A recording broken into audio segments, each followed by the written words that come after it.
I was planning on going to the Dallas Zoning Board's public tour of the Bartow Compressor Station in Lycoming County, but since Chief Gas and Oil changed the tour to an undisclosed location and made it private, it changed my strategy. I looked for the two closest compressor stations to the Dallas area and made the trip up north to get a look for myself. Luckily, the first stop in Hot Bottom was confirmed when the guard told me there was a tour coming in that afternoon. For the record, it's a 3-unit compression station. Really no sound at all coming from it today, but we'll hear more about why in a second.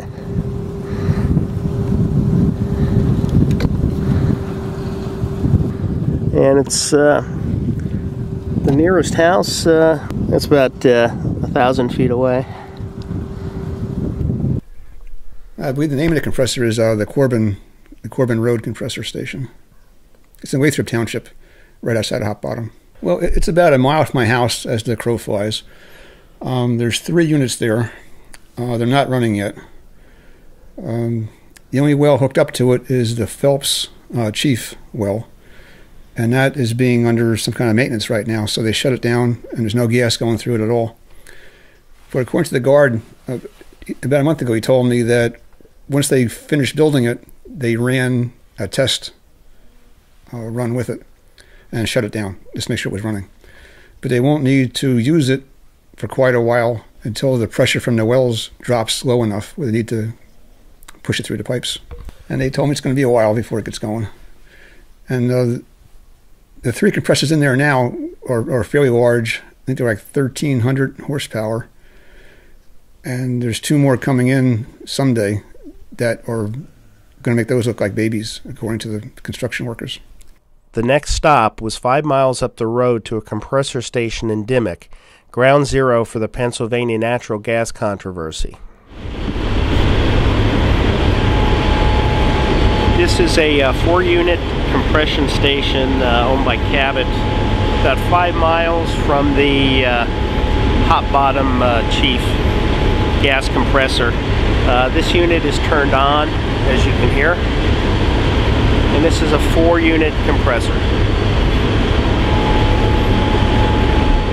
That's the Button Road compressor.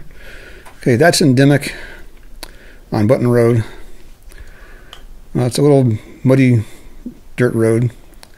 It's got a well about every 1/10 of a mile, and in between these wells they have the compressor station. I thought there's only 2 compressors in there, but it looks like the guard today told us there was 4. Well, the camera I have is a FLIR. It's a gas finder. It's a type of infrared, but it sees more than just heat.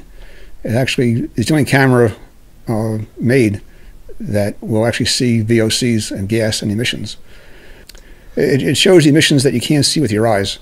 When you go by these compressor stations, you hear a lot of noise. You may smell something, but it looks clean.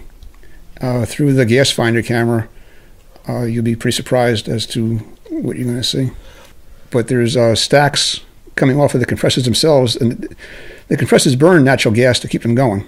So whatever's in the natural gas comes out of those mufflers, those big mufflers. But then ones that scare me are these just 2 thinner pipes coming out of a building. And it's a constant flow of VOCs or some kind of emissions. And I don't know what they are. That makes me nervous. Apparently the guy at the compressor station there didn't know what they were either. He didn't even know what was doing it.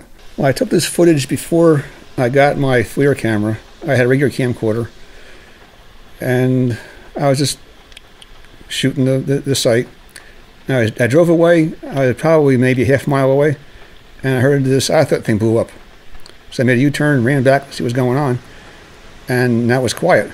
So I figured I'd wait a while and see if it happened again. And it did. So I got my camcorder out, and I got the tail end of one of these releases, and then I hung around a little bit more, and it did it again. And it shoots out so much gas, it looks like a blue flame, but it's not lit. It must have been 8-10 feet long. And I sent the footage out to DEP, and they were all upset. They ran people down there to see what it was. And it turns out that they say it's legal. They do it all the time. and that when the compressor needs to be started up again, there's too much gas pressure behind it. They have to release all the gas into the air so that the compressor will be free to get started up, and then they turn the gas back on again. And that's methane gas? That's methane.